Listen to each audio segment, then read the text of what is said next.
Here's to you and me. Yes, that's beer, and I needed it. Because you know what? I mowed today. And it's Columbus Day. But more importantly than that, it's Mike, let's throw them the heaters, birthday. Mike's going to be welcomed into the family next year when he marries my buddy Jenna Fucalero Davis Smith Jones. So, in all actuality, that kind of trumps the holiday anyway. Kind of does. And here it is.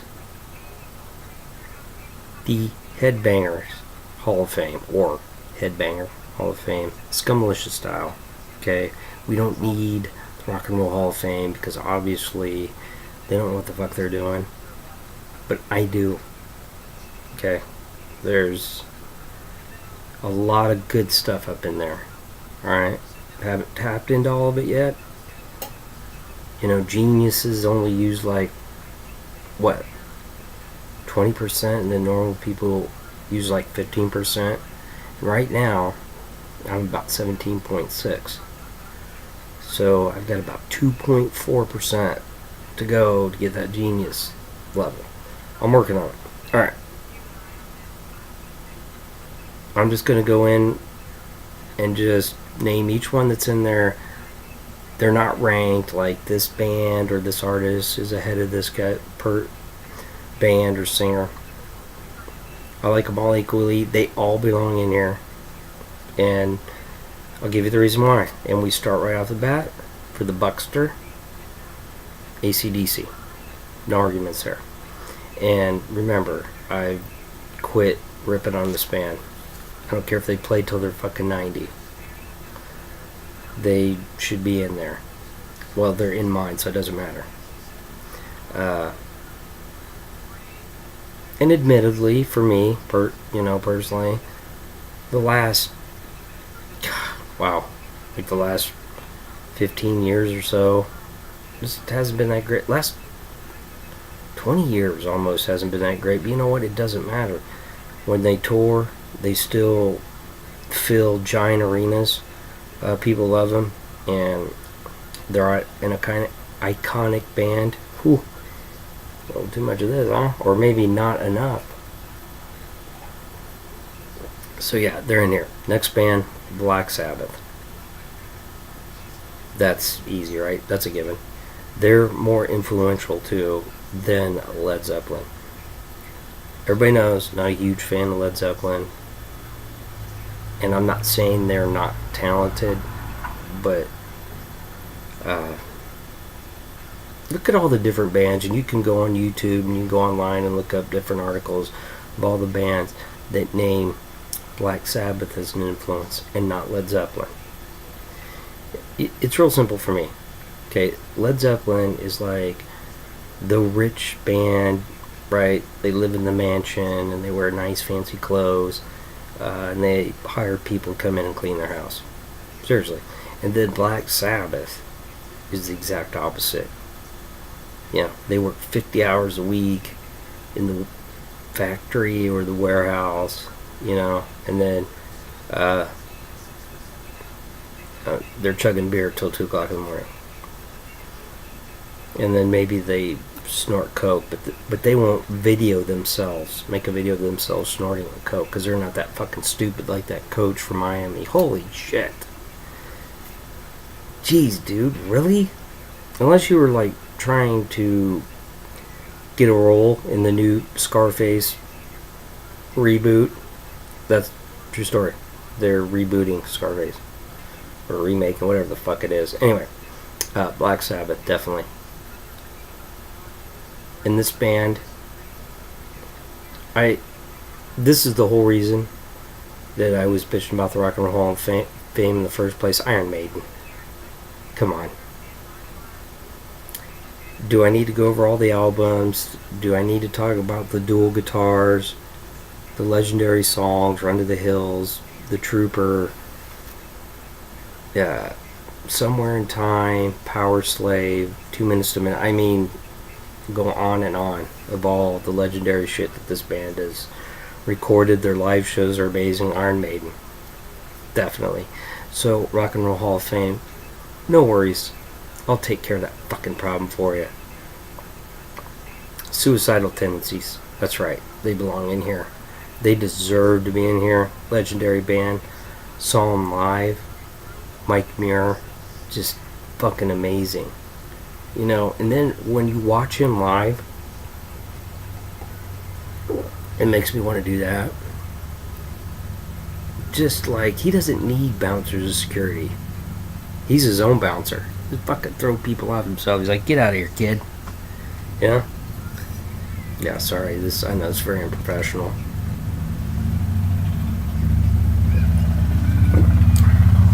That's what headbangers do, though. We don't give a fuck. Okay, that was stupid. Anyway,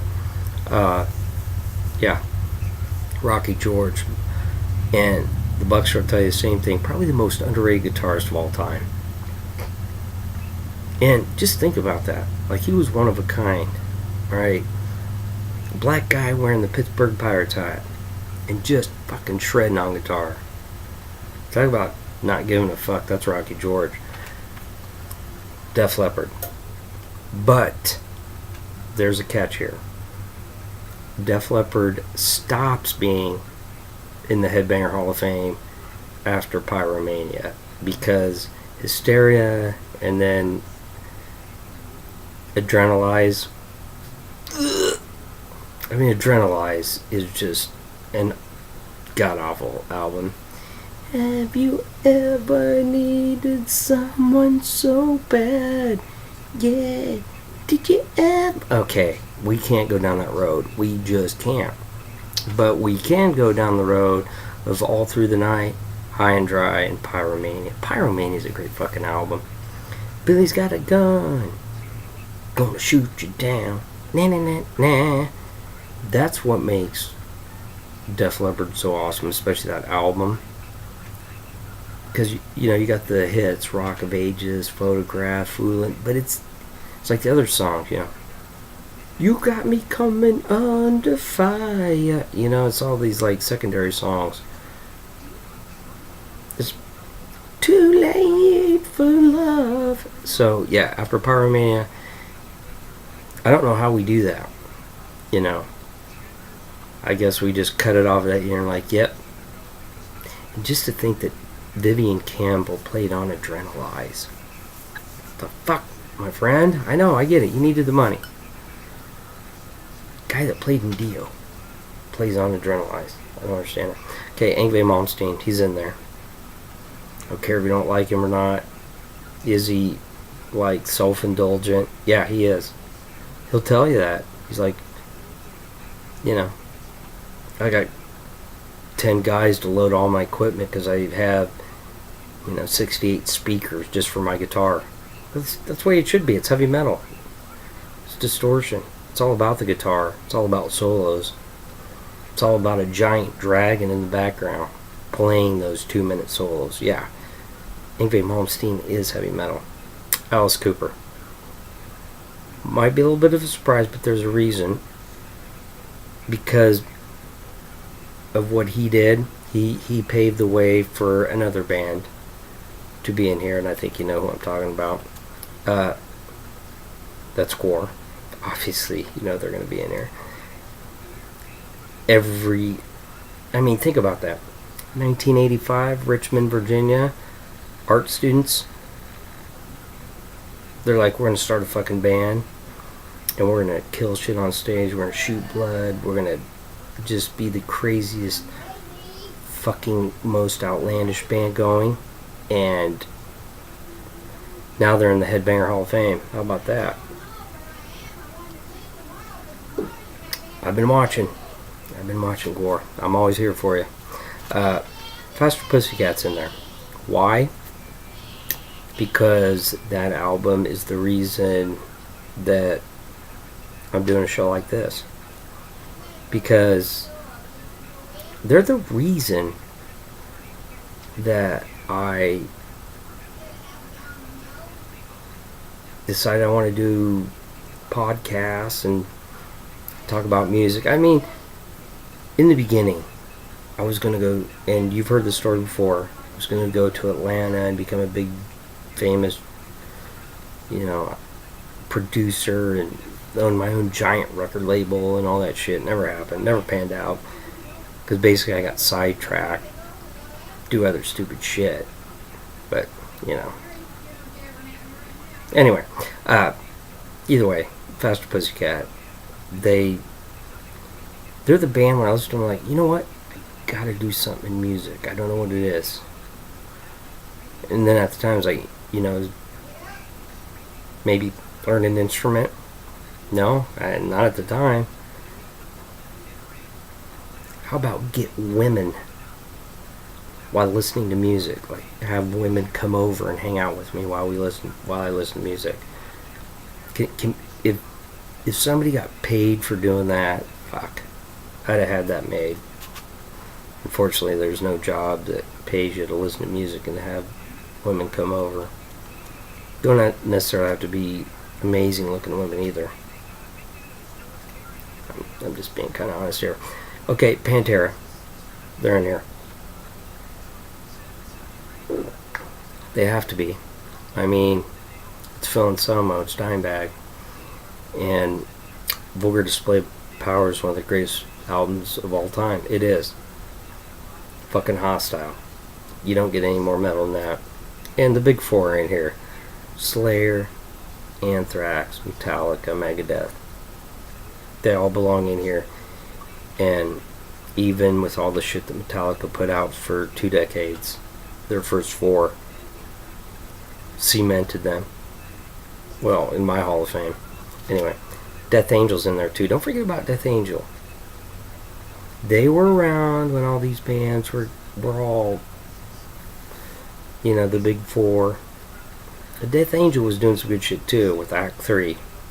Seemingly Endless Time, one of the greatest songs ever written. Probably the greatest thrash song ever written. That's just my opinion. Strong words, I know. Just ask Mark Osagueda about that song. And he could still bring it. He can still... Woo. Ugh. Anyway, alright. Obviously, still Panther. I mean, do I need to say any more? Death to All But Metal. That song alone puts him in the Headbanger Hall of Fame. Fuck the Goo Goo Dolls, they can suck my balls. They look like the dorks that hang out at the mall. Eminem can suck it. So can Dr. Dre. They can suck it just because they're gay. Oh wait, they can suck each other just because they're gay. Hey, when you come out of the gate like that, but you're in Headbanger Hall of Fame. You're in. You know that. Faith No More. They are. Mike Patton, and God, I love Mike Patton. He's such a dick, and I really admire that in a person. When he just fucking rips on the Red Hot Chili Peppers and Anthony Kiedis. I just love... Go watch some of his interviews where he fucking rips on the Red Hot Chili Peppers. That in itself, he made the Headbanger Hall of Fame just for that alone. Eric Johnson, guitarist. Cliffs of Dover. If you haven't heard that song, check it out. It's amazing. He was the first, shredder guy that I really got into now. And I like Joe Satriani and Steve Vai.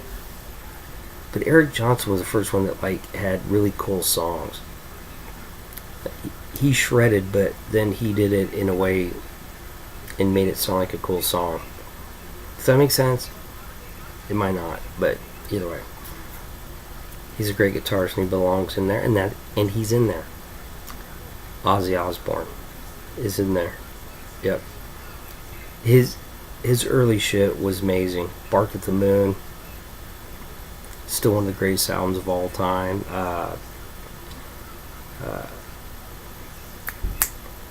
The Ultimate Sin. Easy. The Ultimate Sin. Just fucking amazing. It really is. Those 2 albums alone put him in the Hall of Fame. And even though his wife is annoying, fucking Sharon Osbourne, it's bitch, shut up, please. You know, on those fucking The Voice or whatever she's on, I can't remember. Is it The Voice? I don't know. I like the way you present yourself. You know, you're just a natural person. You know, you really have that thing that we're all looking for. It's so fantastic. You know, just amazing, really. You know, it's just like, shut the fuck off. Alright, Dio. Ronnie James Dio is heavy metal as we know it. He really is. Enough said. He's 5'3", and then when he sings, he sounds like he's 12 feet tall and 600 pounds. And when Dio sings, it makes me want to put on armor and fucking, I don't know, stab something with a sword. You know, like, what are you doing? Why are you putting on all that weird shit? Well, Dio's playing. Go kill something with a sword. That's what he does. He just fucking awesome. And Vivian Campbell, the guitarist, yeah. He's in there because of Dio, not because of Def Leppard. Holy Diver, that solo is so underrated. I know I talk about it ad nauseam. People are probably tired of hearing about it, but it's the truth. It's a great fucking solo, and so is the last in line. It belongs in there. Zach Wilde, that's for the Buckster. Just because he hates Fred Durst, and he's always telling him to suck his fat cock. That in itself kind of put him in the Hall of Fame. Of course, Dimebag Darrell's in there. And what happened to him was just fucking bullshit. I don't want to talk about that because it's a downer. But Key belongs in there. Amazing talent. Paul Di'Anno's in there. Why? Because he sang on Killers, one of the greatest albums ever recorded. It's that simple. He belongs in there. And I've already done the Bruce Dickinson, Paul Di'Anno debate. They're both amazing. But Iron Maiden's in there, but we got to make sure that Paul Di'Anno's in there too. And you know, I mentioned Eric Johnson, Steve Vai, Joe Satriani. Both of them belong in there too. Because they fucking shred, they do. And they play cool shit. And Steve Vai was awesome at Crossroads. You know, as Satan's guitarist, you know. Looks like he was having fun playing that. Of course, I would have too. Loudness. Just because it's so cool to have. And they're like still fucking putting out albums. Loudness. You know. Not just Rock and Roll Crazy Nights, but Kara Takasaki. I just like saying that name. Takasaki. Fucking just killing it on guitar. And man, those Japanese are awesome. I'll tell you something, Japan knows their fucking music. They love a lot of American metal bands. Gotta respect that. They know their music. Electric Love Hogs is in here. Isn't that crazy? John Feldman, who was the lead singer for the Electric Love Hogs, is in the Headbanger Hall of Fame. I'm saying that. Think about that. So that's got to be a pretty amazing album for me to put him in there. It is.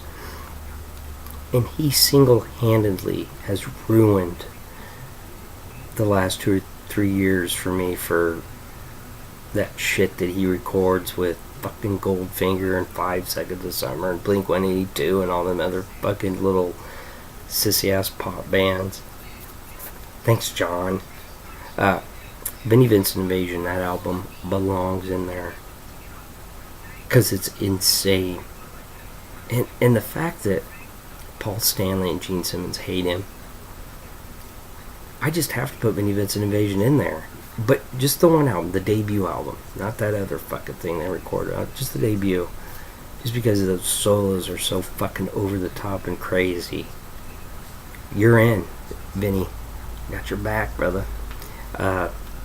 Odor Sharangus is in there. We know why. Okay? Am I right? Do I need to explain any more? I don't think I do. So is Flatus Maximus. And both of those characters are gone. Rest in peace. Dave Brockie, Corey Smoot, both those characters are in my Headbanger Hall of Fame. And the last band in my Hall of Fame for now, remember, the subject change, Mr. Bungle. It's Mike Patton. No other words need to be said, right? There you go. Headbanger Hall of Fame. We do the Hooligan Hall of Fame tomorrow. Alright? It's just that simple. Take it easy, and if it's easy, take it twice. Hey, have a beer like I am. I'm out.